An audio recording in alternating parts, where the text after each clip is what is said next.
Hi, everyone. Welcome to week 3. I just wanted to share my thoughts on this week's reading as well as the Chet and Bot video. I'll be looking up, I'm working with 2 computers, but my first thoughts, what was surprising, challenging, or affirming to you? This video was very interesting. I think he covered a lot of topics, but my main takeaway from the whole video is essentially that we're all a part of the human race.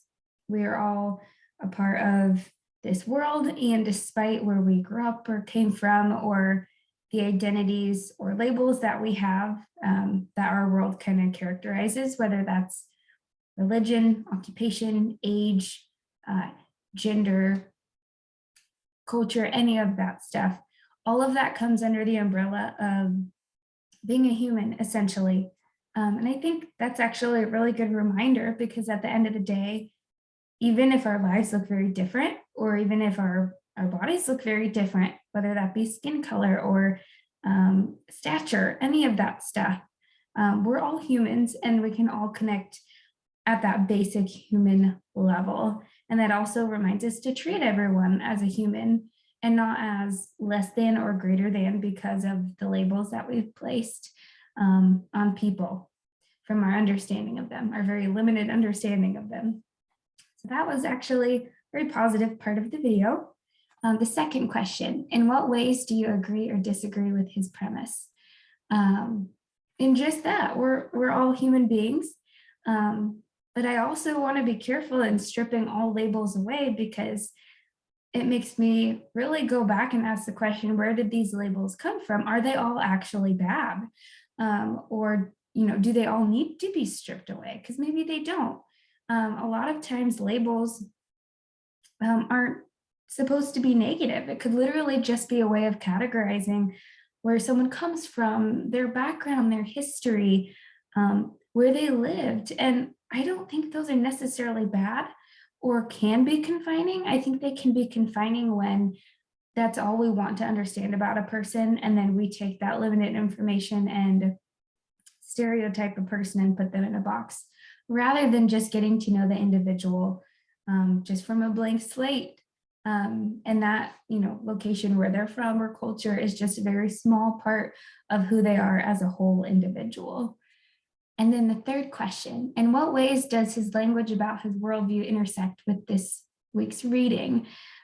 So the main part of the reading that I wanted to touch on was hidden worldviews, chapter 7, which is New Age.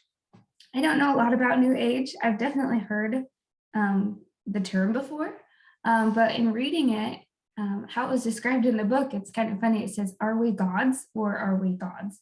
So are we ourselves gods, or do we belong to God?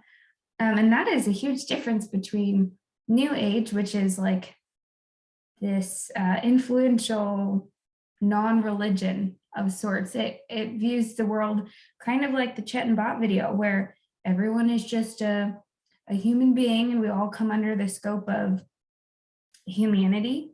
But with New Age, they kind of believe that all of us have this divine nature and we just haven't all tapped into it. And so the old age is basically everything up to this point, and it just hasn't worked out yet.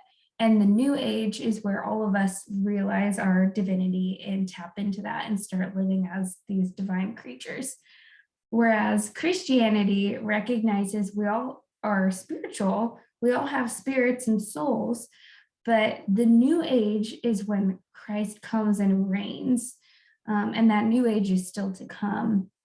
So just to share one of the quotes from the reading, which is basically what I just shared, but Christians anticipate a new age brought about by God in which all acknowledge the lordship of Jesus, so that God may be all in all. In short, Christianity's new age is one in which the belief that we are gods, meaning we belong to God, is fully realized.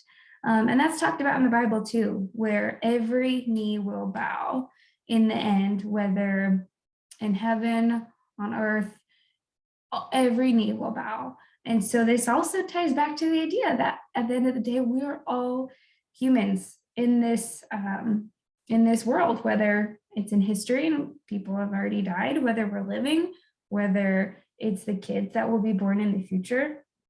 We are all under the Lord's authority in the Christian worldview.